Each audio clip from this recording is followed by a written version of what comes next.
കാരണം ഈ തരത്തിൽ ജനങ്ങളുടെ ഇടയിലേക്ക് ഇറങ്ങിച്ചെന്നുകൊണ്ട് ജനങ്ങളെ ഒരുമിച്ച് അണിനിരത്തിക്കൊണ്ട് പ്രതിരോധം തീർക്കാൻ ഭാരതീയ ജനതാ പാർട്ടിക്ക് മാത്രമേ സാധിക്കുള്ളൂ. കേരളത്തിന്റെ നിയമസഭയിലെ മുഖ്യ പ്രതിപക്ഷമായിട്ടുള്ള UDF-ന് നേതൃത്വം നൽകുന്ന കോൺഗ്രസ് ഉണ്ട്. UDF-ൽ അവർക്ക് കൂടെ നിൽക്കുന്ന, അവർക്ക് നേതൃത്വം നൽകുന്ന മുസ്ലിം ലീഗ് ഉണ്ട്. ഇവർക്കൊന്നും ഇങ്ങനെയുള്ള സമരപരിപാടികൾ സംഘടിപ്പിക്കാൻ സാധിക്കില്ല. കാരണം അവർക്ക് രണ്ട് രോഗങ്ങളുണ്ട്, രണ്ട് അസുഖങ്ങളുണ്ട്. ഈ രണ്ട് അസുഖം ഉള്ളത് കൊണ്ടാണ് അവർക്ക് ഈ തരത്തിൽ ഇങ്ങനെയുള്ള സമരങ്ങൾ സംഘടിപ്പിക്കാൻ കഴിയാത്തത്. ഒന്നാമത്തെ രോഗം എന്ന് പറയുന്നത്, ഒന്നാമത്തെ വ്യാധി ഈ വിയർപ്പിന്റെ അസുഖമാണ്. കാരണം ചൂടുകൊള്ളാനോ മേലനങ്ങാനോ കഴിയാത്ത ആളുകളാണ് കോൺഗ്രസിനും മുസ്ലിം ലീഗിനും ഒക്കെ നേതൃത്വം നൽകുന്നത്. അതുകൊണ്ടാണ് ഞാൻ പറഞ്ഞത്, പുറത്ത് വെയിലത്തിറങ്ങി വേർപ്പ് വന്നു കഴിഞ്ഞാൽ അസുഖം വരുന്ന ആളുകളാണ് കോൺഗ്രസിന്റെ നേതൃത്വത്തിലുള്ള പ്രതിപക്ഷത്തിലുള്ളത്. അതാണ് ഒന്നാമത്തെ രോഗം. രണ്ടാമത്തെ രോഗം എന്ന് പറയുന്നത് പിണറായി പേടി. കാരണം മുഖ്യമന്ത്രി പിണറായി വിജയൻ എതിരായിട്ട് ഒരക്ഷരം ശബ്ദിക്കാൻ, നേരെ മുഖത്ത് നോക്കി പറയാൻ പോലും ധൈര്യമില്ലാത്ത ആളുകളാണ് ഇന്ന് പ്രതിപക്ഷത്തിന് നേതൃത്വം നൽകുന്നത്. പ്രതിപക്ഷ നേതാവ് പറയുന്നത് ഞങ്ങൾ സഹകരണാത്മക പ്രതിപക്ഷം എന്നാണ്. അങ്ങനെയുള്ള പല വിശേഷണങ്ങൾ നടത്താറുണ്ട്. പക്ഷേ വാസ്തവം എന്താണെന്ന് വെച്ചാൽ, പിണറായി വിജയനെതിരായിട്ട് ഈ സർക്കാരിനെ ശക്തമായിട്ട് വിമർശിക്കുന്ന തരത്തിൽ ഒരു സമരത്തിനും നേതൃത്വം നൽകാൻ കേരളത്തിലെ പ്രതിപക്ഷത്തിന് ധൈര്യമില്ല. അതുകൊണ്ട് പ്രതിപക്ഷ നേതാവും മുൻ പ്രതിപക്ഷ നേതാവും ഒക്കെ എലപ്പുള്ളിയിൽ വന്നിട്ട് എത്തി നോക്കിയിട്ട് പോകും. പക്ഷേ ജനങ്ങൾക്കിടയിലേക്ക് ഇറങ്ങിച്ചെന്നുകൊണ്ട് ജനങ്ങളെ അണിനിരത്തിക്കൊണ്ട് ഈ ജനവിരുദ്ധ നയങ്ങൾക്കെതിരായി, അതിനെതിരായിട്ട് ശബ്ദമുയർത്താൻ ഒരിക്കലും പ്രതിപക്ഷത്തിന് സാധിക്കില്ല. പിന്നെ ശബ്ദമുയർത്തിയിരുന്ന വേറൊരു കൂട്ടര് ഈ സർക്കാരിന്റെ ഭാഗമായിട്ടുള്ള ഇടതുപക്ഷ മുന്നണി എന്ന് പറയുന്ന മുന്നണിയുടെ ഭാഗമായിട്ടുള്ള CPI ആണ്. അവസാനം സംഭവിച്ചെന്താണെന്ന് നമുക്കറിയാം. എലപ്പുള്ളിയിലെ ബ്രൂവറിക്കെതിരായിട്ട് വലിയ വാചക കസർത്ത് നടത്തിയ CPIയുടെ സംസ്ഥാന സെക്രട്ടറി ശ്രീമാൻ ബിനോയ് വിശ്വത്തെ പിണറായി വിജയൻ CPI ഓഫീസിൽ ചെന്നിട്ടാണ് വിരട്ടിയത്. കാരണം മന്ത്രിസഭാ യോഗത്തിലാണ് ആദ്യ തീരുമാനമെടുത്തത് ഈ കാര്യത്തെ സംബന്ധിച്ച്. CPM-ന്റെയും ഇടതുപക്ഷ മുന്നണിയുടെയും പൊതുവെയുള്ള നയം, ആദ്യം നയപരമായിട്ടുള്ള കാര്യങ്ങൾ മുന്നണിയിൽ ചർച്ച ചെയ്ത് തീരുമാനമെടുത്തതിന് ശേഷം അതിന്റെ ഔദ്യോഗിക തീരുമാനങ്ങളാണ്, അതായത് രാഷ്ട്രീയ തീരുമാനം ആദ്യം ഉണ്ടാകുന്നു. അതിനുശേഷം ഭരണപരമായിട്ടുള്ള തീരുമാനം, ആ തീരുമാനം മന്ത്രിസഭാ യോഗത്തിലെടുക്കും. ഇതാണ് അവരുടെ ഒരു സ്ഥിരം രീതി. അവർ പറയുന്നത് അങ്ങനെയാണ്. ഞങ്ങള് ആദ്യം ഇടതുമുന്നണി ചർച്ച ചെയ്യണം. ഇടതുമുന്നണി ചർച്ച ചെയ്തിട്ടില്ല. ഈ കാര്യത്തിൽ തീരുമാനം എടുത്തതിന് ശേഷമാണ് CPI പറയുന്നത് ഇടതുമുന്നണിയിൽ ചർച്ച ചെയ്തിട്ടില്ല. ഇടതുമുന്നണിയിൽ ചർച്ച ചെയ്തിട്ടില്ല എന്ന് പറഞ്ഞപ്പോൾ പിണറായി വിജയൻ പറഞ്ഞു, ഒരു കാര്യം ചെയ്യും, നമുക്ക് ഇടതുമുന്നണി യോഗം വിളിക്കാം. എവിടെയാ വിളിച്ചെന്നറിയോ? CPIയുടെ സംസ്ഥാന കമ്മിറ്റി ഓഫീസായിട്ടുള്ള MN സ്മാരകത്തിൽ, CPIയുടെ ഓഫീസിൽ തന്നെ. എനിക്ക് തോന്നുന്നു പത്രങ്ങളൊക്കെ വാർത്ത കൊടുത്തു, ദശാബ്ദങ്ങൾക്ക് ശേഷം CPI ഓഫീസിൽ ഇടതുമുന്നണിയുടെ യോഗം നടക്കുന്നു. സാധാരണ നടക്കാറ് AKG സെന്ററിലാണ്. AKG സെന്ററിൽ ചെന്നിട്ട് വർത്താനം പറയാൻ CPIക്കാർക്ക് ധൈര്യമില്ല എന്നുള്ളത് നമുക്ക് എല്ലാവർക്കും അറിയാം. അതുകൊണ്ട് CPIക്കാർ ധരിച്ചത് നമ്മുടെ പാർട്ടി ഓഫീസിൽ വെച്ച് കഴിഞ്ഞാൽ നമുക്ക് ധൈര്യമായിട്ട് പറയാമെന്നാണ്. പക്ഷെ സംഭവിച്ചത് എന്താണെന്ന് നമുക്കറിയാം. CPI ഓഫീസിൽ MN സ്മാരകത്തിൽ അവിടെ ഇടതുമുന്നണിയുടെ യോഗം വെച്ച് അവിടെ അങ്ങോട്ട് ചെന്ന് പിണറായി വിജയൻ വിരട്ടിയപ്പോ പിന്നെ ബിനോയ് വിശ്വവും CPIയുടെ നേതാക്കന്മാരും ഓടിയ ആ വഴിയിൽ പുല്ല് കളിക്കില്ല എന്നുള്ളതാണ് തിരുവനന്തപുരത്തുകാർ പറയുന്നത്. അതാണ് ഈ സമരത്തെ സംബന്ധിച്ച് ഇടതുമുന്നണിയിലെ സ്ഥിതി. ഈ സമരത്തെ സംബന്ധിച്ച് പ്രതിപക്ഷത്തെ നിലപാട്. CPIയുടെ ജില്ലാ ഘടകം പറഞ്ഞത്, പാലക്കാട് ജില്ലയിൽ ഒരു സ്ഥലത്തും ബ്രൂവറി അനുവദിക്കാൻ പാടില്ല എന്നുള്ളതാണ് ജില്ലാ ഘടകത്തിന്റെ നിലപാട്. എന്നാണ് പത്രത്തിൽ വായിച്ചത്. പിണറായി വിജയൻ പറഞ്ഞു ആ നിലപാട് 4 മടക്കിയിട്ട് പോക്കറ്റിലിട്ടോളൂ. പിന്നെ CPI-ക്കാർ മിണ്ടിയില്ല. ഇത് പറഞ്ഞപ്പോ പിന്നെ CPI-ക്കാർക്ക് മിണ്ടാട്ടമില്ല. അതുകൊണ്ടാണ് ഞാൻ പറഞ്ഞത്, ഈ വിഷയത്തിൽ ജനങ്ങളോടൊപ്പം നിൽക്കാൻ, ജനങ്ങളോടൊപ്പം നിന്ന് ജനങ്ങൾക്ക് വേണ്ടിയിട്ട് പ്രതിരോധം തീർക്കാൻ അതിന് ഭാരതീയ ജനതാ പാർട്ടിയും ദേശീയ ജനാധിപത്യ സഖ്യവും മാത്രമേ ഉള്ളൂ. പ്രതിപക്ഷത്തിന് സാധിക്കില്ല. ഈ മുന്നണിയിൽ, ഇടതുപക്ഷ മുന്നണിയിൽ ജനങ്ങളോടൊപ്പം നിൽക്കുന്നു എന്ന് അവകാശപ്പെടുന്നവർ, അങ്ങനെയുള്ളവർക്കും സാധിക്കില്ല. നമ്മുടെ മന്ത്രി ശ്രീ MP രാജേഷ് അദ്ദേഹം പറഞ്ഞത് മരുഭൂമിയിൽ മരുപ്പച്ച തീർക്കാൻ വേണ്ടിയിട്ടാണ് ഈ കമ്പനിയെ കൊണ്ടുവരുന്നതെന്നാണ്. ഒയാസിസ് എന്ന് പറഞ്ഞ വാക്കിന്റെ അർത്ഥം മരുപ്പച്ച എന്നാണ്. അപ്പൊ അതുകൊണ്ട് ഒയാസിസ് എന്നുള്ള വാക്ക് ഈ പ്രദേശത്തെ മരുഭൂമിയിൽ അവിടെ മുഴുവൻ നിങ്ങൾക്കെല്ലാവർക്കും സുഖകരമായിട്ടുള്ള ജീവിതം ഉറപ്പുവരുത്താൻ വേണ്ടിയിട്ട്, ഈ മരുഭൂമിയിൽ മരുപ്പച്ച തീർക്കാൻ വേണ്ടിയിട്ടാണ് ഈ കമ്പനിയെ കൊണ്ടുവരുന്നതെന്നാണ്. പക്ഷെ നമുക്കറിയാം, ഈ നാട്ടിലെ ജനങ്ങൾക്ക് വേണ്ടിയിട്ടുള്ള മരുപ്പച്ചയല്ല, പകരം CPM-ന്റെ ഖജനാവിൽ പച്ച വെളിച്ചം തീർക്കാൻ, CPM-ന്റെ ഖജനാവിലേക്ക്, CPM-ന്റെ നേതാക്കന്മാരുടെ പോക്കറ്റിലേക്ക്, ആ പോക്കറ്റിലേക്ക് ചില്ലറ സംഘടിപ്പിക്കാൻ വേണ്ടിയിട്ടുള്ള ശ്രമത്തിന്റെ ഭാഗം, ആ ശ്രമത്തിന്റെ ഭാഗമാണ് ഈ കമ്പനിയെ ഇവിടെ കൊണ്ടുവന്നതിന്റെ പിന്നിലുള്ള തീരുമാനത്തിന്റെ കാരണം. അതുകൊണ്ടാണ് ഈ ഡൽഹി മദ്യനയ അഴിമതി, ഈ കമ്പനി എന്ന് പറയുന്നത് വലിയ ചരിത്രമുള്ള ആളുകളാണ്. നിങ്ങൾ ആരൊക്കെ അത് മനസ്സിലാക്കിയിട്ടുണ്ടെന്ന് എനിക്കറിയില്ല. ഡൽഹിയിലെ മദ്യനയ അഴിമതിയിൽ പങ്കുള്ളവരാണ് ഈ ഒയാസിസ് കമ്പനി. അതുകൊണ്ട് ഇത് ഉപദേശിച്ചു കൊടുത്തതും അവിടുന്ന് തന്നെയാണ്. പിണറായി വിജയന്റെ വളരെ അടുത്ത സുഹൃത്താണ് കേജ്രിവാൾ. നിങ്ങൾ പത്രത്തിലൊക്കെ കണ്ടിട്ടുണ്ടാവും, ഡൽഹിയിൽ കേജ്രിവാളും പിണറായി വിജയനും തമ്മിൽ വലിയ അടുപ്പാണ്. അവിടെ ചെല്ലുമ്പോൾ തമ്മിൽ ഇവർ കാണും, അങ്ങോട്ടും ഇങ്ങോട്ടും എന്തൊക്കെയാണ് തമ്മിൽ സഹകരിക്കാൻ പറ്റുന്ന മേഖലകൾ എന്നുള്ളത് ചർച്ച ചെയ്യും. അങ്ങനെ പരസ്പര സഹായത്തിന്റെ ഭാഗമായിട്ട് ഞങ്ങൾക്ക് കുറച്ച് കാശുണ്ടാക്കാനുള്ള വഴി ഉണ്ടാക്കി തന്ന ആളുകളാണ് ഈ ഒയാസിസ് കമ്പനിക്കാർ എന്നുള്ളത് കേജ്രിവാൾ ഉപദേശിച്ചു കൊടുത്തു പിണറായി വിജയന്. അതുകൊണ്ട് ആ കേജ്രിവാളിന്റെ ഉപദേശം സ്വീകരിച്ചുകൊണ്ടാണ് ഈ കമ്പനിയുടെ ഒരു ഡയറക്ടർ ഡൽഹി മദ്യനയ അഴിമതിയുടെ പേരിൽ ജയിലിൽ കിടന്ന ആളാണ്. പക്ഷെ അതേ കമ്പനിക്കാരനെ വിളിച്ചുകൊണ്ടുവന്ന് ഇവിടെ ഈ ബ്രൂവറി കമ്പനി, മദ്യനിർമ്മാണശാല, അത് തുടങ്ങാനുള്ള തീരുമാനമെടുത്തു. എന്തായാലും കേജ്രിവാളിന്റെ ഉപദേശത്തിന്റെ ഗുണം എന്തായി എന്നുള്ള കാര്യം നിങ്ങളെല്ലാവരും പത്രത്തിൽ വായിച്ചു. കാരണം അവിടുത്തെ ജനങ്ങള് കേജ്രിവാളിന്റെ കയ്യിലുള്ള ചൂല് വാങ്ങി കേജ്രിവാളിന് തന്നെ അടിയും കൊടുത്ത് പറഞ്ഞു വിട്ടിരിക്കുകയാണ്. അതുകൊണ്ട് കേജ്രിവാളിന് ഇപ്പോ ആ ചൂല് കേജ്രിവാളിന്റെ കയ്യിലും ചൂലില്ല, ചൂല് അവിടുത്തെ ജനങ്ങളുടെ കയ്യിലാണ്.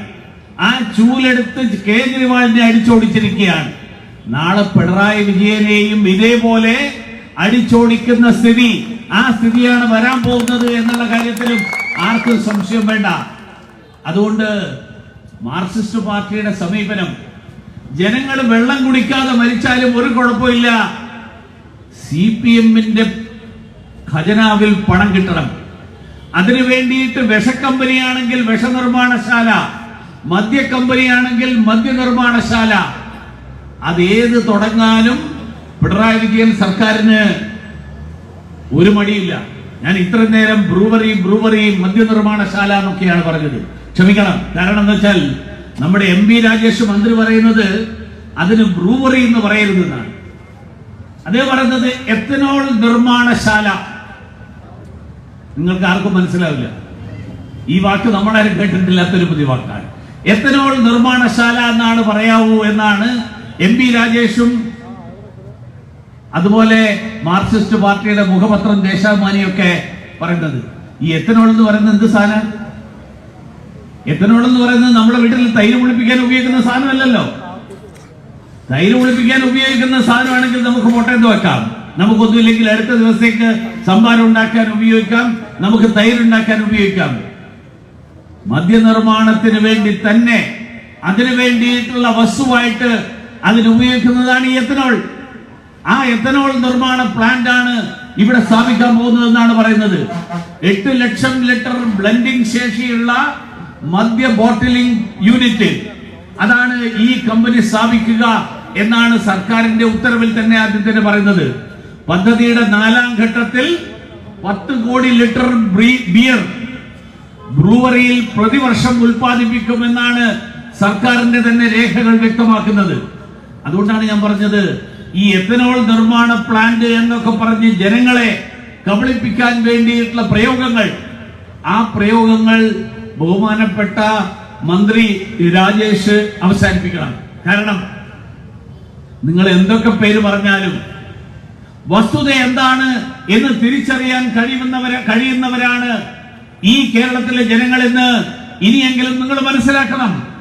പിന്നെ മാർക്സിസ്റ്റ് പാർട്ടി ആഗ്രഹിക്കുന്നത് കേരളത്തിൽ മദ്യത്തിന്റെ ഉൽപാദനം വർദ്ധിപ്പിക്കണം.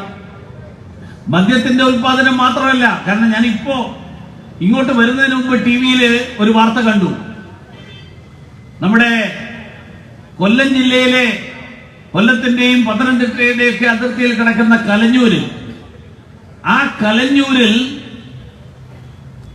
മദ്യലഹരിയിൽ ഒരാള് ഒരു കടയിലേക്ക് കാർ ഓടിച്ച് കയറ്റി 4-5 പേർക്ക് പരിക്ക്. കാരണം നമ്മളെല്ലാവരും ഇന്നലെ മുതൽ എല്ലാ ചാനലിലും കണ്ടുകൊണ്ടിരിക്കുന്ന വാർത്ത, തിരുവനന്തപുരത്തെ വെഞ്ഞാറമൂട്ടിൽ ഒരു ചെറുപ്പക്കാരൻ 3 സ്ഥലത്ത് രാവിലെ മുതൽ വൈകുന്നേരം വരെ 6 മണിക്കൂറിനിടയിൽ 5 പേരെ അടിച്ചു കൊന്നതിന്റെ വാർത്തയാണ്. 5 പേരെ അടിച്ചു കൊന്നു. അത് 6 ആയനെ, ഒരാൾ രക്ഷപ്പെട്ടു പോയി. ഈ രാസലഹരി, ഈ ലഹരി കഞ്ചാവിന്റെയും മയക്കുമരുന്നിന്റെയും ഒക്കെ ലഹരി, അതോടൊപ്പം മദ്യത്തിന്റെ ലഹരി, ഇത് സുലഭമായിട്ടുണ്ടാകണം എന്നുള്ളത് ആഗ്രഹിക്കുന്ന ആളുകളാണ് മാർക്സിസ്റ്റുകാർ. കാരണം തലക്ക് വെളിവില്ലാത്തവരായിട്ട് കേരളത്തിലെ ജനങ്ങൾ മാറിയാലേ CPM-ന് നിലനിൽപ്പുള്ളൂ. കാരണം തലക്ക് വെളിവുള്ള ആളുകള്, അങ്ങനെയുള്ള ആളുകൾ CPM-ന് വോട്ട് ചെയ്യില്ല, അതവർക്കറിയാം. അതുകൊണ്ട് കേരളത്തിലെ ജനങ്ങൾ തലക്ക് വെളിവില്ലാത്തവരായിട്ട് മാറണം. അതിനു വേണ്ടിയിട്ടാണ് വെള്ളം കുടിക്കാൻ കിട്ടിയില്ലെങ്കിലും വിരോധമില്ല, കേരളത്തിലെ ജനങ്ങൾ മദ്യത്തിൽ മുങ്ങട്ടെ, കേരളത്തിലെ ജനങ്ങൾക്ക് മദ്യം സുലഭമായിട്ട് കിട്ടട്ടെ, ലഹരി സുലഭമായിട്ട് കിട്ടട്ടെ എന്ന് വിചാരിച്ചുകൊണ്ടുള്ള നയങ്ങൾ, ആ നയങ്ങൾ സംസ്ഥാന സർക്കാർ നടപ്പിലാക്കുന്നത്. ഞാൻ നേരത്തെ പറഞ്ഞല്ലോ, 23 വയസ്സുള്ള ഒരു ചെറുപ്പക്കാരൻ 5 പേരെ തലക്കടിച്ച് കൊല്ലാൻ ശ്രമിക്കുക, 5 പേരെ കൊല്ലുക, ഒരാൾ രക്ഷപ്പെട്ടു.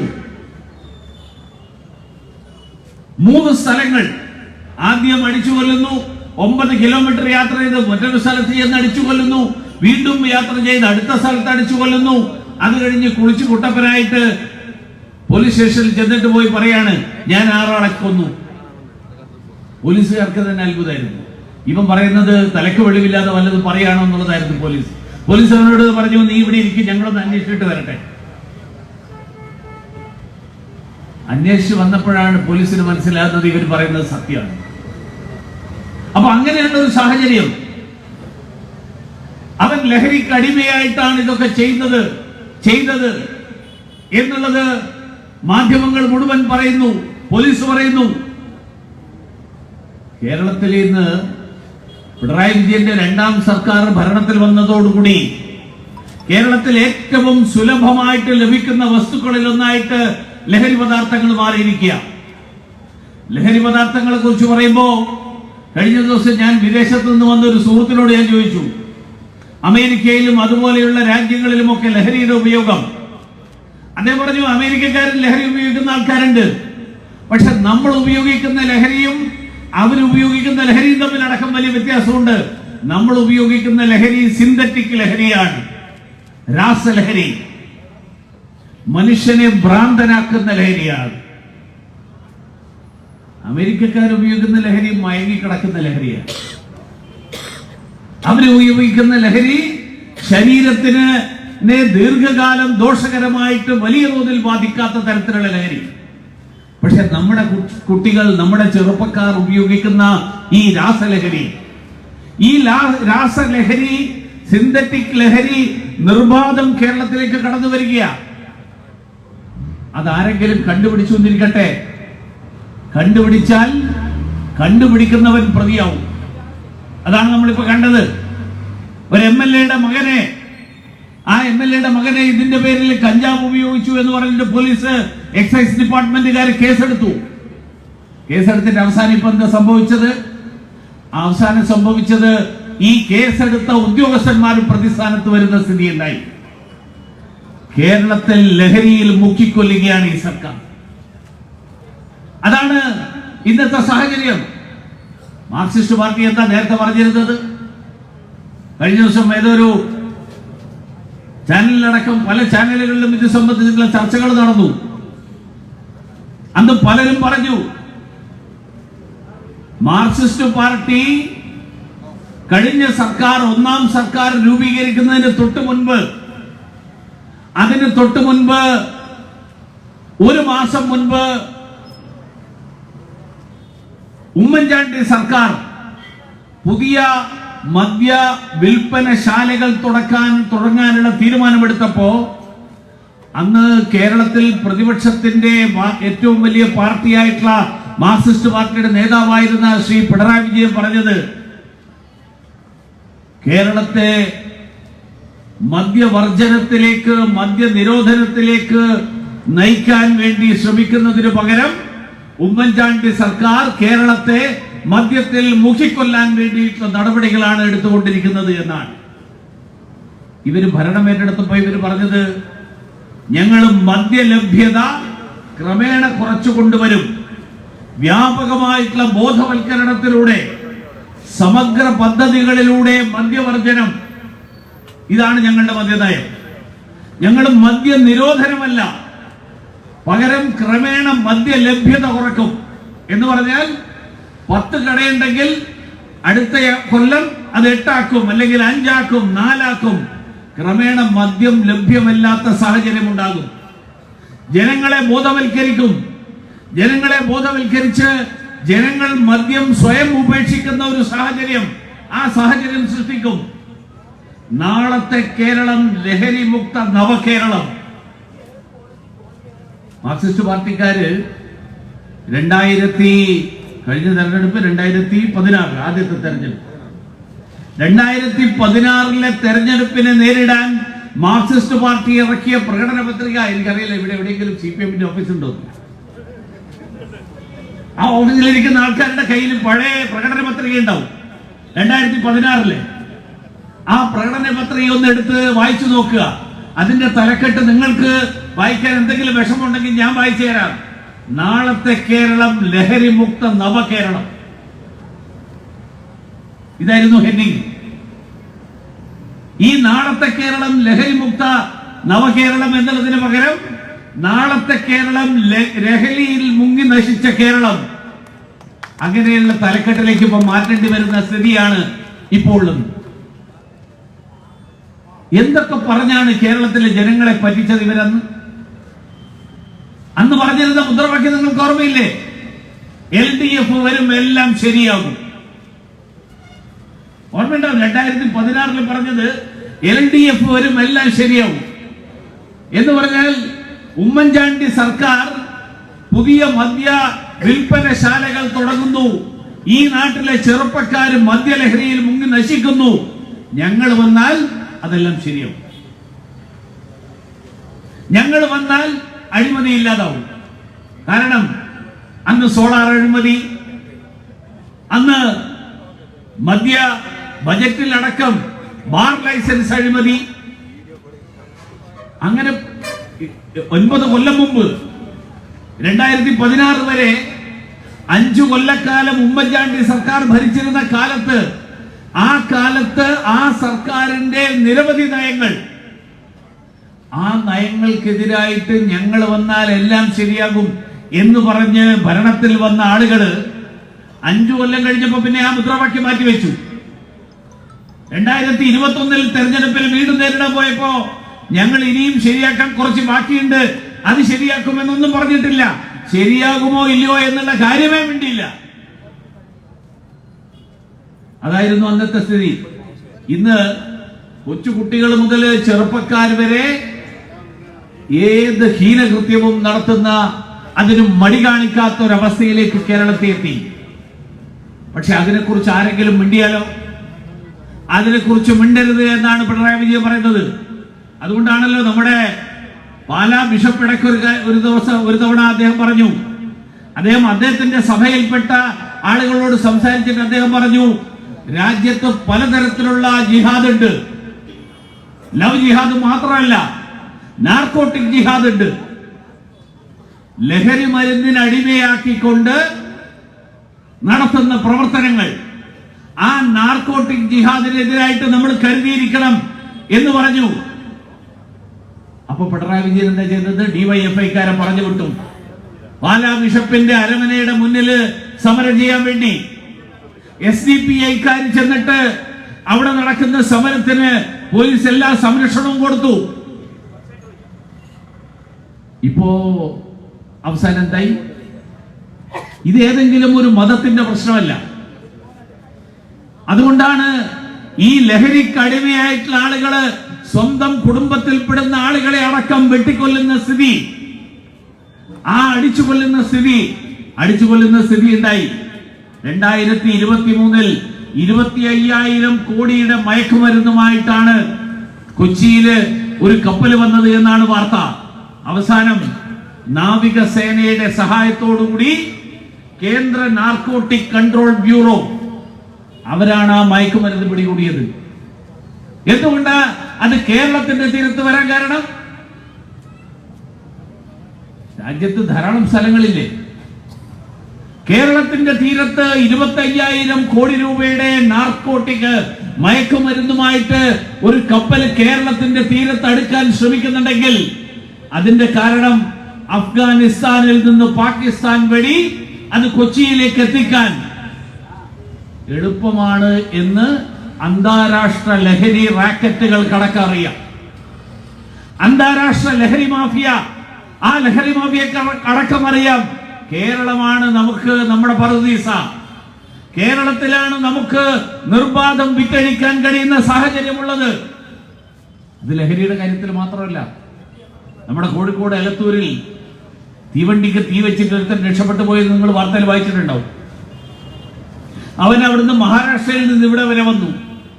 അവനെ പിടിച്ച് ചോദ്യം ചെയ്തപ്പോൾ എന്താ പറഞ്ഞത്? ഇങ്ങനെ തീ വെച്ചിട്ട് രക്ഷപ്പെടാൻ എളുപ്പമുള്ള സ്ഥലം കേരളമാണ്. ബാക്കിയുള്ള സ്ഥലത്തൊക്കെ തീവണ്ടിക്ക് തീ വെച്ച് രക്ഷപ്പെട്ടു പോകാൻ പറ്റില്ല. അല്ലെങ്കിൽ മഹാരാഷ്ട്രയിൽ നിന്ന് ആന്ധ്രയും കർണാടകവും തമിഴ്നാടും ഒക്കെ കടന്നിട്ട് അവരിവിടെ വരെ കേരളം വരെ എത്തണമെങ്കിൽ അവര് വഴിയിൽ വേറെ സ്ഥലങ്ങളൊന്നും കാണാത്തതുകൊണ്ടല്ലോ, വേറെ സ്ഥലമില്ലാത്തതുകൊണ്ടല്ലോ. ആ സ്ഥലത്ത് ഇങ്ങനെ ചെയ്തു കഴിഞ്ഞാൽ ചെയ്യാൻ സാധിക്കില്ല, ചെയ്തു കഴിഞ്ഞാൽ ഉടൻ പിടിക്കപ്പെടും. പക്ഷെ കേരളത്തിൽ വന്നിട്ട് അത് ചെയ്യാം. അത് കഴിഞ്ഞിട്ട് അവൻ സ്വസ്ഥമായിട്ട് ഇവിടുന്ന് രക്ഷപ്പെട്ട് തിരിച്ചു മഹാരാഷ്ട്രയിലെത്തി. അവസാനം മഹാരാഷ്ട്ര പോലീസാണ് അവനെ പിടികൂടിയിട്ട് കേരള പോലീസിനെ അറിയിക്കുന്നത്. നിങ്ങളുടെ നാട്ടിൽ തീവണ്ടിക്ക് തീ വെച്ചവനെ ഞങ്ങൾ ഇവിടെ പിടിച്ചിട്ടുണ്ട്, വന്നിട്ട് തിരിച്ചു എടുത്തുകൊണ്ടുപോയിക്കൊള്ളൂ. കാരണം കേരളത്തിൽ ഭീകരവാദികളുടെ പറുദീസയായിട്ട്, ഭീകരവാദികൾക്ക് വളക്കൂറുള്ള മണ്ണാക്കിയിട്ട് കേരളത്തെ മാറ്റിയതിന്റെ പിന്നിൽ ഈ രണ്ട് മുന്നണികൾക്കും പങ്കുണ്ട്. ഈ രണ്ട് മുന്നണികൾക്കും അതിന് ഉത്തരവാദിത്വമുണ്ട്. പക്ഷേ നമ്മുടെ മന്ത്രി MP രാജേഷും എക്സൈസ് വകുപ്പിനൊന്നും ഇതറിയില്ല. അല്ലെങ്കിൽ അവർ അതറിഞ്ഞിട്ടും അറിയാത്തതുപോലെ നടിക്കുന്നു. ഈ അറിഞ്ഞിട്ടും അറിയാത്തതുപോലെ നടിച്ചു കഴിഞ്ഞാൽ കൂടുതൽ പ്രശ്നമാണ്. സാധാരണ ഒരു ചൊല്ലുണ്ടല്ലോ, ഉറങ്ങുന്നവരെ വിളിച്ചുണർത്താം, ഉറക്കം നടിക്കുന്നവരെ വിളിച്ചുണർത്താൻ കഴിയില്ല. കാരണം ഉറക്കം നടിക്കുന്നവരെ നമ്മൾ ചെന്ന് വിളിച്ചാലും അവൻ കണ്ണുറക്കില്ല. കാരണം അവനറിയാം എന്നെ കണ്ണു തുറപ്പിക്കാൻ വേണ്ടിയിട്ടാണ് ഇവൻ വിളിക്കുന്നത്, കണ്ണു തുറക്കില്ല. അതാണ് കേരളത്തിലെ ഭരണകൂടം, കേരളത്തിൽ പിണറായി വിജയന്റെ നേതൃത്വത്തിലുള്ള സർക്കാർ, ആ സർക്കാർ എടുത്തിട്ടുള്ള സമീപനം. എന്നിട്ടിപ്പോ ഈ നാട്ടില് ആരാണ് ഫാസിസ്റ്റ് എന്ന് കണ്ടുപിടിക്കാൻ വേണ്ടിയിട്ടുള്ള ശ്രമമാണ് ഇപ്പൊ നടത്തുന്നത്. കഴിഞ്ഞ 3 ദിവസമായിട്ട് ഇപ്പൊ എന്നോട് നമ്മുടെ മാധ്യമ പ്രവർത്തകർ ചോദിച്ചു, Marxist party Bharatiya Janata party fascist ആണെന്നും അല്ലെന്നും ഒക്കെയുള്ള ഒരു ചർച്ച നടക്കുന്നുണ്ടല്ലോ, എന്താ അതിനെ കുറിച്ച് അഭിപ്രായം? ഞാൻ പറഞ്ഞു, ഇവരുടെ സർട്ടിഫിക്കറ്റിന് എന്ത് വിലയാണ്? 542 ലോക്സഭാംഗങ്ങളുള്ള ഇന്ത്യൻ പാർലമെന്റിൽ ആകെ ഒരാളാണ് തെരഞ്ഞെടുക്കപ്പെട്ട അംഗം മാർക്സിസ്റ്റ് പാർട്ടിക്കുള്ളത്. നമ്മുടെ തൊട്ടപ്പുറത്തുള്ള രാധാകൃഷ്ണൻ, ആലത്തൂരുള്ള രാധാകൃഷ്ണൻ. ആകെ ഒരാൾ, 542 ഒരാള്. ആ ഒരാളുള്ള പാർട്ടി, ആ പാർട്ടി ഇന്ത്യ ഭരിക്കുന്ന പാർട്ടി, ആ പാർട്ടിയെ കുറിച്ച് വിലയിരുത്തൽ നടത്തുന്നു. ഈ നടന്നു പോകുന്ന ഒരു ഉറുമ്പ് ഒരു ആനയെ കണ്ടിട്ട് നീ വലിയ ശക്തിയൊന്നുമല്ല, നിന്നെയൊക്കെ ഞാൻ നേരിട്ടോളാം എന്ന് പറഞ്ഞാൽ എങ്ങനെയുണ്ടാവും? ആ പറയുന്നതിന്റെ വിലയെ ഇതിനുള്ളൂ. മാർക്സിസ്റ്റ് പാർട്ടി ഇനിയെങ്കിലും അതൊക്കെ മനസ്സിലാക്കണം. ലോകത്തെ മുഴുവൻ വിലയിരുത്താനുള്ള ഒരു അധികാരവും അർഹതയും നിങ്ങൾക്ക് തന്നിട്ടില്ല ആരും. നിങ്ങളിനി വിലയിരുത്തിയെന്നിരിക്കട്ടെ, നിങ്ങൾ ഫാസിസ്റ്റ് ആവുന്നു എന്ന് പറഞ്ഞാലും ഫാസിസ്റ്റ് ആണെന്ന് പറഞ്ഞാലും ഇന്ത്യയിലെ ജനങ്ങൾ നരേന്ദ്രമോദിയുടെ പിന്നിൽ തന്നെ ഉറച്ചു നിൽക്കുന്ന ജനങ്ങളാണ് ഇന്ത്യയിലെ ജനങ്ങൾ. നിങ്ങൾ പറയുന്നത് കേട്ടിട്ടല്ല ഇന്ത്യയിലെ ജനങ്ങൾ ഭാരതീയ ജനതാ പാർട്ടിയുടെ വിലയിരുത്താൻ പോകുന്നത്. ഭാരതീയ ജനതാ പാർട്ടി ഈ രാജ്യത്തെ ജനങ്ങളെ, ആ ജനങ്ങളെ അടിസ്ഥാന സൗകര്യങ്ങൾ മുഴുവൻ അവർക്ക് മുഴുവൻ ആളുകൾക്കും ലഭ്യമാക്കാൻ കഴിഞ്ഞ കാലങ്ങളിലെ സർക്കാരുകൾ ഒന്നും ചെയ്തിട്ടില്ലെന്നൊന്നും ഞാൻ പറയുന്നില്ല. ദാരിദ്ര്യ നിർമ്മാർജ്ജനമാണ് ഞങ്ങളുടെ ലക്ഷ്യമെന്ന് കോൺഗ്രസ്സുകാർ പറഞ്ഞിട്ടുണ്ട്. ഗരീബി ഹട്ടാവോ പറഞ്ഞിട്ടുണ്ട്. എല്ലാവർക്കും വീട് കൊടുക്കും എന്ന് അവർ പറഞ്ഞിട്ടുണ്ട്. എല്ലാവർക്കും വെള്ളം കൊടുക്കും അവർ പറഞ്ഞിട്ടുണ്ട്. വ്യത്യാസം എന്താ? നരേന്ദ്രമോദി പറയുന്നത് ഈ രാജ്യത്തെ ജനങ്ങൾക്ക് അടിസ്ഥാന സൗകര്യങ്ങൾ അത് മുഴുവൻ ആളുകൾക്കും സമയപരിധിക്കുള്ളിൽ അത് ലഭ്യമാക്കുക എന്നുള്ളതാണ് സർക്കാരിന്റെ ലക്ഷ്യം. അല്ലാതെ ഒരു നൂറ്റാണ്ട് കൊണ്ട് ലഭ്യമാക്കലല്ല. അതുകൊണ്ടാണ് 4 കോടി ആളുകൾക്ക് വീട് നൽകിയത്. അതുകൊണ്ടാണ് 12 കോടി വീടുകളിൽ ശൗചാലയങ്ങൾ നിർമ്മിച്ചത്. അതുകൊണ്ടാണ് ഈ കഴിഞ്ഞ ദിവസം നിക്ഷേപക സംഗമം നടത്തിയപ്പോ നിതിൻ ഗഡ്കരി മന്ത്രി വന്നിട്ട് പ്രഖ്യാപിച്ചത് കേരളത്തിൽ 3 ലക്ഷം കോടിയുടെ ദേശീയപാത വികസനം നടപ്പിലാക്കും. അതുകൊണ്ടാണ് നടത്തിയത്.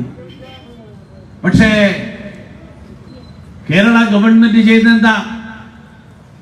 നിതിൻ ഗഡ്കരിനെ പ്രഖ്യാപിച്ചപ്പോ അടുത്ത ദിവസം പത്രത്തിൽ നമ്മൾ വായിച്ച വാർത്ത, കേരള സർക്കാരിന്റെ പ്രത്യേക പ്രതിനിധി KV തോമസിന് മാസം 11 ലക്ഷം രൂപ അദ്ദേഹത്തിന്റെ യാത്രാപത്തയായിട്ട് അനുവദിച്ചു.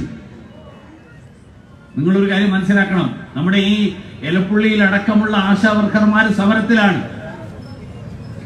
ആശാവർക്കർമാര് അവരുടെ ഓണറേറിയം വർദ്ധിപ്പിക്കണമെന്ന് ആവശ്യപ്പെട്ട് സമരത്തിലാണ്. ആ ഓണറേറിയം കഴിഞ്ഞ 3 മാസമായിട്ട് കൊടുക്കാത്ത സംസ്ഥാന സർക്കാരിന്റെ നിലപാട്, ആ നിലപാട് മാറ്റണമെന്ന് ആവശ്യപ്പെട്ട് സമരത്തിലാണ്. കേന്ദ്ര സർക്കാർ, നരേന്ദ്രമോദിയുടെ സർക്കാർ ആശാവർക്കർമാർ നടത്തുന്ന പ്രവർത്തനത്തെ സമ്പൂർണ്ണമായിട്ട് അംഗീകരിക്കുന്ന സർക്കാരാണ്. അതുകൊണ്ടാണ് പ്രധാനമന്ത്രി പറഞ്ഞത്, കോവിഡിന്റെ കാലത്ത് ഈ രാജ്യത്തെ ആരോഗ്യ പ്രവർത്തകർ നടത്തുന്ന സ്തുത്യർഹമായിട്ടുള്ള സേവനം, ആ സേവനത്തിന്റെ ഫലമായിട്ടാണ് നമുക്ക് കോവിഡിനെ പ്രതിരോധിക്കാൻ സാധിച്ചത്. ഈ രാജ്യത്തെ ജനങ്ങൾ കോവിഡ് കാരണം മരിക്കുന്നില്ലെങ്കിൽ, ഈ രാജ്യത്തെ ജനങ്ങൾ പട്ടിണി കൊണ്ട് മരിക്കുന്നില്ലെങ്കിൽ അതിന്റെ കാരണം സർക്കാരിന്റെ നയങ്ങളോടൊപ്പം ഈ രാജ്യത്തെ ജനങ്ങളുടെ ഇടയിൽ ഇറങ്ങി ചെന്ന് അവരുടെ ജീവൻ പോലും പണയപ്പെടുത്തിക്കൊണ്ട് പ്രവർത്തിക്കുന്ന ആശാവർക്കർമാർ നടത്തുന്ന അവരുടെ സേവനത്തിന്റെ ഫലമായിട്ടാണ്. അതുകൊണ്ടാണ് 1ാം നരേന്ദ്രമോദി സർക്കാർ ആശാവർക്കർമാർക്ക് അതുവരെ കോൺഗ്രസിന്റെ സർക്കാരിന്റെ കാലത്ത് നൽകിയിരുന്ന ഇൻസെന്റീവ് നേരെ ഇരട്ടിയാക്കി 1000 രൂപ. മാത്രമല്ല 2ാം നരേന്ദ്രമോദി സർക്കാരിന്റെ കാലത്ത് ആശാ വർക്കർമാർക്ക് മുഴുവൻ 5 ലക്ഷം രൂപയുടെ ഇൻഷുറൻസ് പരിരക്ഷ ആയുഷ്മാൻ ഭാരതിന്റെ ഭാഗമാക്കാനുള്ള തീരുമാനം, ആ തീരുമാനമെടുത്തത് നരേന്ദ്രമോദി സർക്കാരാണ്. കേരള ഗവൺമെന്റ് എന്താ ചെയ്യേണ്ടിയിരുന്നത്? എല്ലാ സംസ്ഥാനങ്ങളിലെയും കേരള ഗവൺമെന്റ് ഇപ്പൊ പറയുന്നത് എന്താ?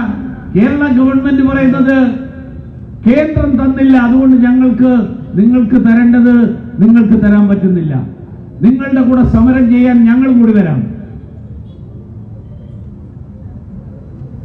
MP രാജേഷ് ആണെങ്കിലും ബാലഗോപാലാണെങ്കിലും പിണറായി വിജയനാണെങ്കിലും നിങ്ങളെ ജനങ്ങൾ തെരഞ്ഞെടുത്തിരിക്കുന്നത് ഈ നാട്ടിലെ ജനങ്ങൾക്ക് വേണ്ടത് നൽകാൻ വേണ്ടിയാണ്, അല്ലാതെ ഡൽഹി പോയി സമരം ചെയ്യാനല്ല.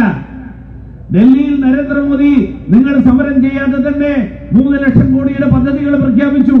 നിങ്ങൾ സമരം ചെയ്യാതെ തന്നെ ആശാ വർക്കർമാരുടെ ഇൻസെന്റീവ് ഇരട്ടിയാക്കി. നിങ്ങൾ സമരം ചെയ്യാതെ തന്നെ ആയുഷ്മാൻ ഭാരത് പദ്ധതിയുടെ ഭാഗമാക്കിയിട്ട് മാറ്റി. നിങ്ങൾ ചെയ്യേണ്ടത് കേരളത്തിലെ ആരോഗ്യ വകുപ്പിന്റെ കീഴിൽ പ്രവർത്തിക്കുന്ന ആശാ വർക്കർമാർക്ക് അവർക്ക് വേണ്ട ആനുകൂല്യങ്ങൾ കൃത്യമായിട്ട് നൽകണം. അപ്പൊ നമ്മുടെ ആരോഗ്യമന്ത്രി പറഞ്ഞു, ഞങ്ങൾക്ക് ആരോഗ്യ ദൗത്യ പദ്ധതിയുടെ ഭാഗമായിട്ട് കേന്ദ്രത്തിൽ നിന്ന് കിട്ടേണ്ടത് കിട്ടിക്കഴിഞ്ഞാൽ ഞങ്ങൾ തരാം. പാർലമെന്റില് ചോദിച്ച ചോദ്യത്തിന് കിട്ടിയ മറുപടി അടുത്ത ദിവസം മാധ്യമങ്ങളിൽ വന്നത് നിങ്ങൾ വായിച്ചിട്ടുണ്ടാവും. കേരളത്തിന് കിട്ടേണ്ട 915 കോടിയിൽ 813 കോടി രൂപ കേന്ദ്ര സർക്കാർ നൽകി. അത് തന്നെ കുറച്ച് താമസിച്ചു. എന്താ കാരണം?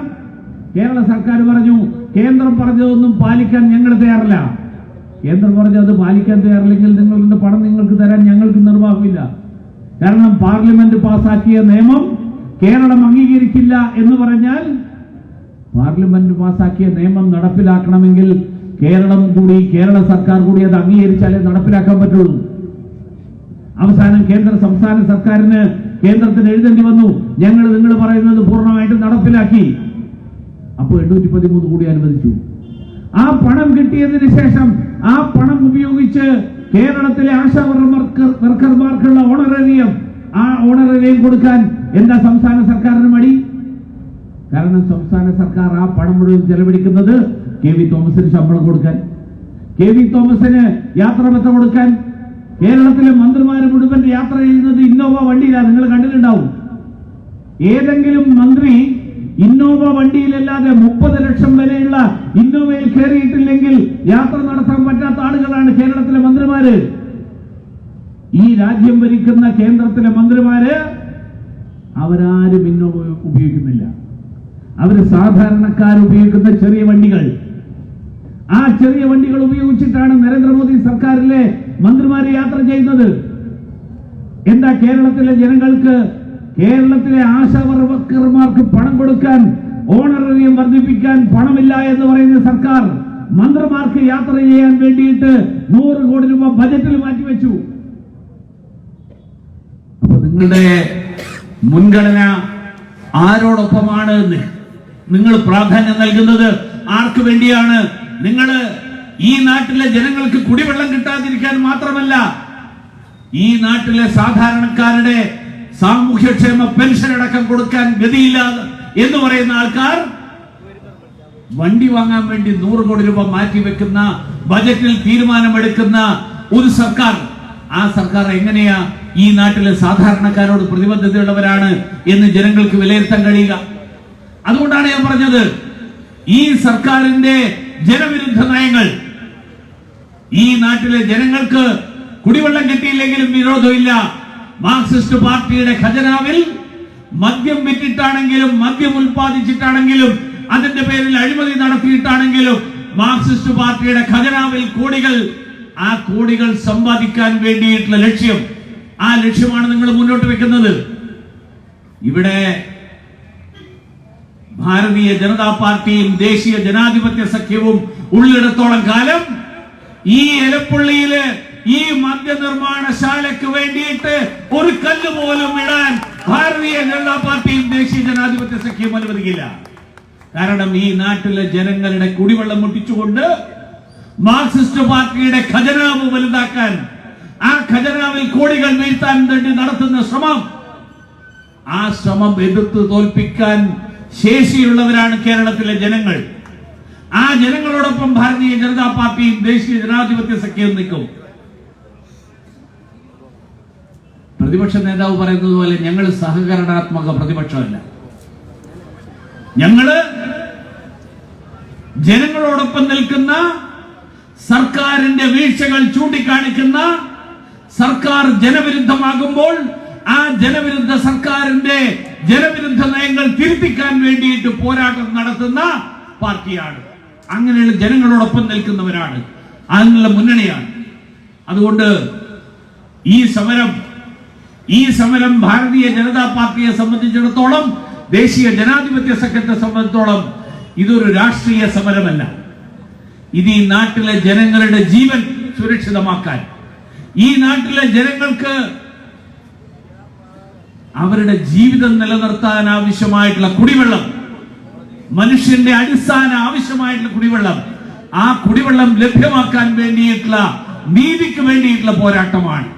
ആ നീതിക്ക് വേണ്ടിയിട്ടുള്ള പോരാട്ടത്തിൽ ഈ പ്രദേശത്തെ ജനങ്ങളോടൊപ്പം ഭാരതീയ ജനതാ പാർട്ടിയും ദേശീയ ജനാധിപത്യ സഖ്യവും എക്കാലത്തും ഉണ്ടാകും എന്ന് ഒരിക്കൽ കൂടി നിങ്ങൾക്ക് വാഗ്ദാനം ചെയ്തുകൊണ്ട്, നിങ്ങൾക്ക് ഈ സമരത്തിന് പിന്തുണ പ്രഖ്യാപിച്ചുകൊണ്ട്, ഈ സമരത്തോട് ഐക്യദാർഢ്യം പ്രഖ്യാപിച്ചുകൊണ്ട് ഞാൻ എന്റെ വാക്കുകൾ അവസാനിപ്പിക്കുന്നു.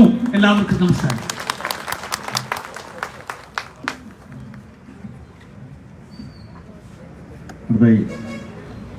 മുൻ കേന്ദ്രമന്ത്രിയായിട്ടുള്ള മുരളീധരനെ ഹാരാർപ്പണം ചെയ്യാൻ വേണ്ടി BJPയുടെ ജാഥ ക്യാപ്റ്റനും അതുപോലെ തന്നെ ഈസ്റ്റ് ജില്ലാ അധ്യക്ഷനുമായ പ്രശാന്ത് അവരെ ക്ഷണിച്ചോളൂ.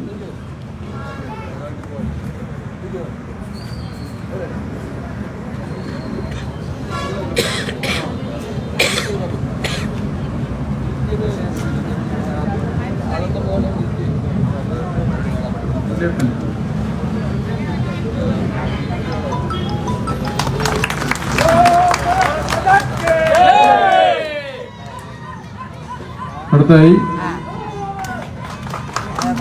മുരളീധരനെ ഹാരാർപ്പണം ചെയ്യുന്നതായി മണ്ഡലം പ്രസിഡന്റ് ഗിരീഷ് ബാബു ക്ഷണിച്ചോളൂ.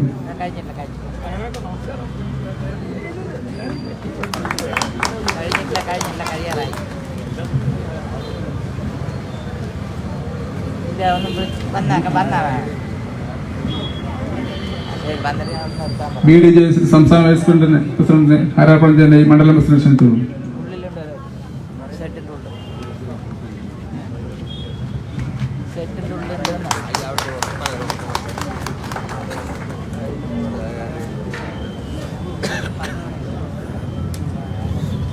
കൃഷ്ണമരട്ടിനെ ഹാരാർപ്പണം ചെയ്യാൻ വേണ്ടി സന്തോഷേട്ടനെ ക്ഷണിച്ചു.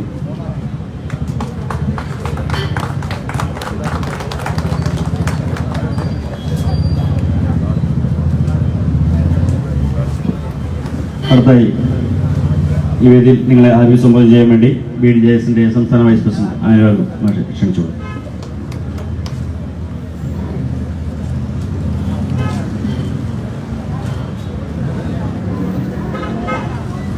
ബഹുമാനമുള്ള യോഗത്തിന്റെ അധ്യക്ഷൻ, അതുപോലെ തന്നെ ഈ പരിപാടി ഔപചാരികമായി ഉദ്ഘാടനം ചെയ്ത മുൻ കേന്ദ്രമന്ത്രിയും മുൻ സംസ്ഥാന അധ്യക്ഷനുമായ പ്രിയപ്പെട്ട മുരളീധരൻ, BJPയുടെ സംസ്ഥാന ജനറൽ സെക്രട്ടറി ശ്രീ കൃഷ്ണകുമാർജി, ജാഥ ക്യാപ്റ്റൻ ശ്രീ പ്രശാന്ത് ശിവൻ, പാലക്കാട് വെസ്റ്റ് ജില്ലാ പ്രസിഡന്റ് വേണുവട്ടൻ, ഹരിദാസേട്ടൻ, ഓമനക്കുട്ടൻജി ഉൾപ്പെടെയുള്ള ശിവരാജൻ ഉൾപ്പെടെയുള്ള നേതാക്കന്മാരെ, പ്രിയപ്പെട്ട കുടുംബാംഗങ്ങൾ, നമുക്കറിയാം ഈ നാട്ടിലെ പാലക്കാട് ജില്ലയിൽ പ്രത്യേകിച്ച് വരൾച്ചാബാധിത പ്രദേശമായി സർക്കാർ തന്നെ വിലയിരുത്തപ്പെട്ട 2 ബ്ലോക്കാണ് മലമ്പുഴ ബ്ലോക്കും ചിറ്റൂർ ബ്ലോക്കും. ഈ 2 പ്രദേശങ്ങളിലും രൂക്ഷമായ കുടിവെള്ളക്ഷാമമുണ്ട് എന്ന് പറയുന്നത് നമ്മളല്ല, ഇവിടുത്തെ സർക്കാർ തന്നെയാണ്. ജില്ലാ ഭരണകൂടവും ഭൂഗർഭ ജലവിഭവ വകുപ്പും ഈ 2 ബ്ലോക്കിലെയും രൂക്ഷമായ കുടിവെള്ളക്ഷാമത്തിന് വേണ്ടി വിവിധ പദ്ധതികൾ ആവിഷ്കരിച്ച് നടപ്പിലാക്കിക്കൊണ്ടിരിക്കുന്ന ഒരു കാലഘട്ടമാണല്ലോ. അവിടെയൊക്കെ സർവേയിൽ തന്നെ പറയുന്നത് കഴിഞ്ഞ 5 വർഷത്തിനകത്ത് ഈ 2 ബ്ലോക്കുകളിലുമായി മലമ്പുഴയിലും ചിറ്റൂർ ബ്ലോക്കിലുമായി 10,000-ലേറെ കിണറുകൾ വറ്റിയിരിക്കുന്നു എന്നാണ് അവരുടെ കണ്ടെത്തൽ. കുടിവെള്ളത്തിനും കാർഷിക മേഖലയ്ക്കും ഉപയോഗിക്കുന്ന കുഴൽ കിണറുകളിൽ 3000 കുഴൽ കിണറുകൾ ഉപയോഗശൂന്യമായി മാറിയിരിക്കുന്നു എന്നുള്ള കണ്ടെത്തൽ സർക്കാരിന്റെയാണ്. അങ്ങനെ സർക്കാർ തന്നെ രൂക്ഷമായ ജലക്ഷാമമുണ്ട് എന്ന് പറയുന്ന ഈ പ്രദേശത്ത് ഇവിടുത്തെ ഭൂഗർഭജലം അമിതമായി ചൂഷണം ചെയ്ത മദ്യ കമ്പനിയെ CPM ക്ഷണിക്കുന്നത്, CPM ക്ഷണിച്ചു വരുത്തുന്നത് ജനപക്ഷത്ത് നിന്നാണോ അതോ മദ്യ കമ്പനിയുടെ പക്ഷത്ത് നിന്നാണോ എന്ന് ചിന്തിക്കാൻ നമുക്ക് പാടൂർ പടി വരെ ഒന്നും പോകേണ്ട കാര്യമില്ല. ഈ നാട് ഒറ്റക്കെട്ടായി പറയുന്നു ഈ കമ്പനി ഇവിടെ വേണ്ടെന്ന്. ഇവിടുത്തെ കർഷകർ പറയുന്നു ഈ കമ്പനി എലപ്പുള്ളി വേണ്ടെന്ന്. പിന്നെ ആർക്കു വേണ്ടിയാണ് ഈ കമ്പനിയെ പാലക്കാട് കൊണ്ടുവരാനുള്ള താല്പര്യം? സാധാരണഗതിയിൽ ഇടതുപക്ഷമൊക്കെ ഒരു നയം രൂപീകരിക്കണമെങ്കിൽ LDF-ൽ ചർച്ച ചെയ്യണം. LDF-ന്റെ ഘടകകക്ഷികൾ പോലും അറിയാതെ, LDF-ലെ നയപരമായ ചർച്ചകൾ നടത്താതെ CPM-ലെ ഒരുപറ്റം നേതാക്കന്മാർ, പണക്കൊതിയന്മാർ ഇവിടുത്തെ ജനങ്ങളെ വഞ്ചിക്കുന്നു എന്നുള്ള യാഥാർത്ഥ്യമാണ് ഇന്ന് ഭാരതീയ ജനതാ പാർട്ടി ജനസമക്ഷം കഴിഞ്ഞ കുറെ ദിവസമായി പറഞ്ഞുകൊണ്ടിരിക്കുന്നത്. ഒരു കാലഘട്ടത്തിൽ ഈ പ്രദേശത്തിൽ കമ്മ്യൂണിസ്റ്റ് പാർട്ടി പറഞ്ഞല്ല, കർഷക താല്പര്യം ഞങ്ങൾ സംരക്ഷിക്കും, കൃഷിക്കാർക്കൊപ്പമാണ്, കർഷക തൊഴിലാളികൾക്കൊപ്പമാണ്. പാവപ്പെട്ട പാലക്കാട്ടുകാരി കമ്മ്യൂണിസ്റ്റ് പാർട്ടി കുറേയൊക്കെ വിശ്വസിച്ചു.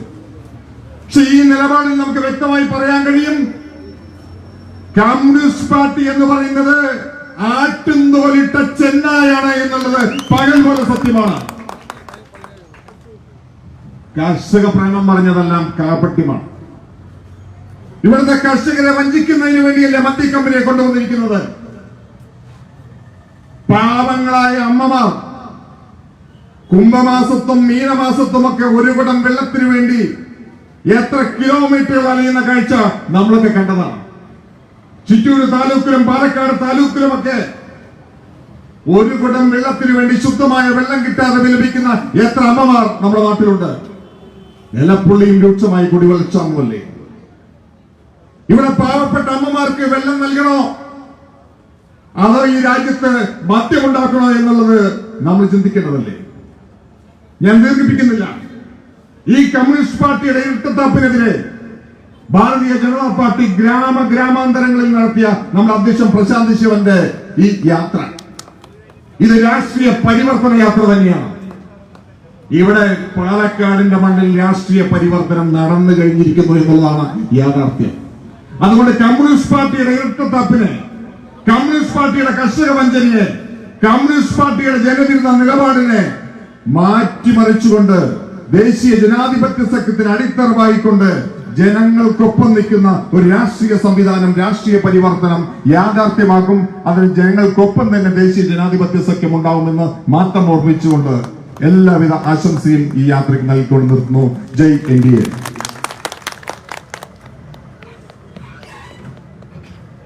അടുത്തായി നമ്മുടെ യാത്രയുടെ നായകന് ഹാരാർപ്പണത്തിന് വേണ്ടി പുതുശ്ശേരി മണ്ഡലം കമ്മിറ്റി ക്ഷണിച്ചോളൂ.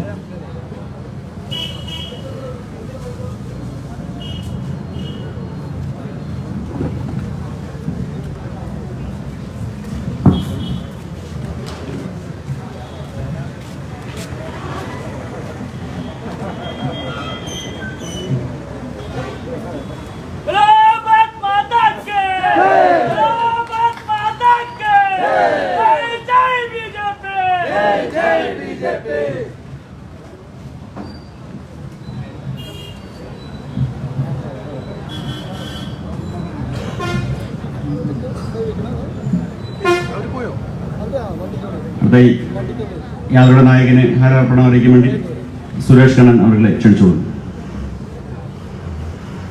അതുപോലെ തന്നെ സന്തോഷേട്ടൻ, മെമ്പർമാരിലുള്ള സന്തോഷേട്ടൻ, സുധീഷേട്ടൻ, സുബ്രഹ്മണ്യേട്ടൻ, അനിൽ ചേച്ചി, ശശിയേട്ടൻ, ശരത്ത്, പ്രദീപ്, സുനേഷ് ഏട്ടൻ, സച്ചിദാനന്ദൻ എന്നിവരെ ഹാരാർപ്പണത്തിന് വേണ്ടി ക്ഷണിച്ചുകൊള്ളു.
മറുപടി പ്രസംഗത്തിന് വേണ്ടി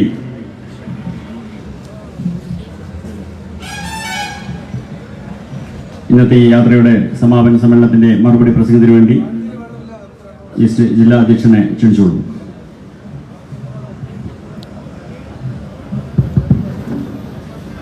ഇന്നത്തെ ഈ പരിപാടിയുടെ അധ്യക്ഷൻ ഭാരതീയ ജനതാ പാർട്ടിയുടെ പുതുശ്ശേരി മണ്ഡലം അധ്യക്ഷനും എലപ്പുള്ളി ഗ്രാമപഞ്ചായത്ത് മെമ്പറുമായിട്ടുള്ള ശ്രീ ഗിരീഷ് ബാബു, ഇന്നത്തെ ഈ പരിപാടിയുടെ ഉദ്ഘാടനം നിർവഹിച്ച മുൻ കേന്ദ്രമന്ത്രിയും മുൻ ഭാരതീയ ജനതാ പാർട്ടി സംസ്ഥാന അധ്യക്ഷനും ദേശീയ സമിതി അംഗവുമായിട്ടുള്ള ശ്രീ വി മുരളീധരൻ അവർകൾ, ഭാരതീയ ജനതാ പാർട്ടി സംസ്ഥാന general secretary Shri C Krishnakumarji, Bharatiya Janata പാർട്ടിയുടെ ദേശീയ കൗൺസിൽ അംഗവും പാലക്കാട് നഗരസഭാ കൗൺസിലറും നമ്മുടെ ഏവരുടെയും കാരണവസ്ഥാനത്ത് നിന്ന് പാർട്ടിയെ മുന്നോട്ട് നയിക്കുന്ന ശ്രീ എൻ ശിവരാജേട്ടൻ, പാർട്ടിയുടെ മുൻ ജില്ലാ അധ്യക്ഷൻ ശ്രീ കെ എം ഹരിദാസ് അവർകൾ, വെസ്റ്റ് ജില്ലാ അധ്യക്ഷൻ ശ്രീ പി വേണുഗോപാൽ അവർകൾ, പാർട്ടിയുടെ മുൻ ജില്ലാ general secretary Shri A K Omanakuttan അവർകൾ, BDJS സംസ്ഥാന ഉപാധ്യക്ഷൻ ശ്രീ എൻ അനുരാഗ് അവർകൾ, നാഷണലിസ്റ്റ് കേരള കോൺഗ്രസ് പാർട്ടിയുടെ ജില്ലാ അധ്യക്ഷൻ ശ്രീ അബു താഹിർ അവർകൾ, ശ്രീ ശിവദാസൻ അവർകൾ, മറ്റു പാർട്ടിയുടെ ജില്ലാ സംസ്ഥാന നേതാക്കന്മാരെ, പ്രിയപ്പെട്ട നാട്ടുകാരെ, എല്ലാവർക്കും നമസ്കാരം. സുദീർഘമായ ഒരു പ്രസംഗത്തിന് മുതിരുന്നില്ല. കാരണം ഈ പരിപാടി ഇവിടെ അവസാനിക്കുന്നില്ല. ഇതൊരു തുടക്കം മാത്രമാണ്. ഈ ഒരു സമരം എന്ന് പറയുന്നത് എലപ്പുള്ളിയിൽ നിന്ന് നമ്മൾ ആരംഭിച്ചിട്ടുള്ള സമര പരമ്പരയുടെ ഒരു തുടക്കം മാത്രമാണ്. കഴിഞ്ഞ 40 ദിവസത്തിലധികമായി പാലക്കാട് ജില്ലയിലെ പ്രത്യേകിച്ച് എലപ്പുള്ളി പ്രദേശത്ത് സമാനതകളില്ലാത്ത രീതിയിലുള്ള വലിയൊരു സമര പോരാട്ടത്തിന് ഭാരതീയ ജനതാ പാർട്ടി തുടക്കം കുറിച്ചിരിക്കുകയാണ്. ഈ സമരത്തിന്റെ അവസാനം എന്ന് പറയുന്നത് നമ്മൾ എല്ലാവരും ഒരുമിച്ച് ഒറ്റക്കെട്ടായി നിന്നുകൊണ്ട് ഈ പ്രദേശത്ത് ജലചൂഷണത്തിന് നേതൃത്വം കൊടുക്കുന്ന കർഷകരെ വഞ്ചിക്കുന്ന ഇടത് സർക്കാരിന്റെ നയം കൊണ്ട് ഇവിടെ അവർ അനുമതി നൽകിയിട്ടുള്ള ഒയാസിസ് എന്ന് പറയുന്ന സ്വകാര്യ മദ്യ നിർമ്മാണ കമ്പനിയെ ഈ മണ്ണിൽ നിന്ന് തുരത്തുന്നത് വരെ നമ്മുടെ സമര പോരാട്ടം ഈ മണ്ണിൽ തുടർന്നുകൊണ്ടേയിരിക്കും. ഇവിടെ CPM-ന്റെ നേതൃത്വത്തിലുള്ള സർക്കാർ നമ്മളെ പറഞ്ഞ് പറ്റിച്ച് വഞ്ചിച്ചു കൊണ്ടിരിക്കുകയാണ്.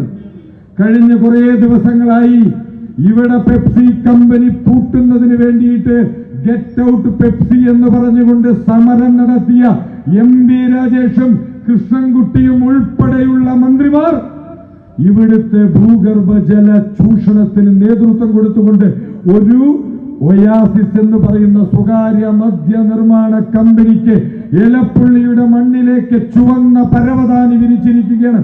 ഞങ്ങൾക്കൊന്നേ പറയാനുള്ളൂ, ആ പരവതാനിക്കകത്തു നിന്നുകൊണ്ട് ഒയാസിസ് കമ്പനിയെയും ഇവിടുത്തെ കമ്മ്യൂണിസ്റ്റ് പാർട്ടിയെയും ചാക്കിൽ കെട്ടിക്കൊണ്ട് അറബിക്കടലിലേക്ക് തള്ളുന്ന കാഴ്ച അതിവിദൂരമല്ല എന്ന് നമുക്കിവിടെ നിന്ന് പറയാൻ സാധിക്കും.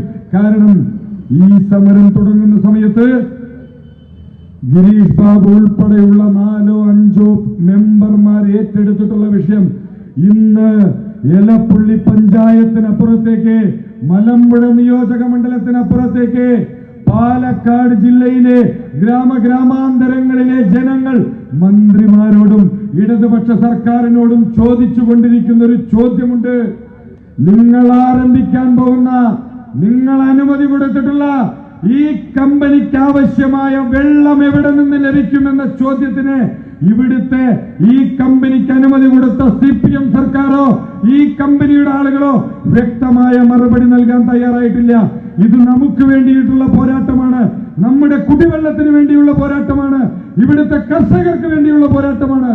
ഈ പോരാട്ടത്തിൽ വിജയം കാണുന്നതുവരെ ഒരടി പോലും പിന്നോട്ടില്ല എന്ന് ഉറക്കെ പ്രഖ്യാപിച്ചുകൊണ്ട് ഈ സമര പ്രചരണ യാത്രയുടെ രണ്ടാമത്തെ ഘട്ടത്തിന് ഇവിടെ അവസാനമാവുന്ന അതേ സമയത്ത് തന്നെ ഇതേ മണ്ണിൽ നിന്ന് അടുത്ത സമര പരിപാടികളുമായി ഭാരതീയ ജനതാ പാർട്ടിയുടെ പ്രവർത്തകർ ഈ നാട്ടിലെ മുഴുവൻ ജനങ്ങളോടൊപ്പവും ഉണ്ടാവുമെന്ന് പറഞ്ഞുകൊണ്ട് എന്റെ വാക്കുകൾ നിർത്തുന്നു. നന്ദി, നമസ്കാരം, വന്ദേമാതരം. ഈ പരിപാടിയുടെ നന്ദി അറിയിക്കാൻ വേണ്ടി ശശിയേട്ടനെ ക്ഷണിച്ചോളൂ.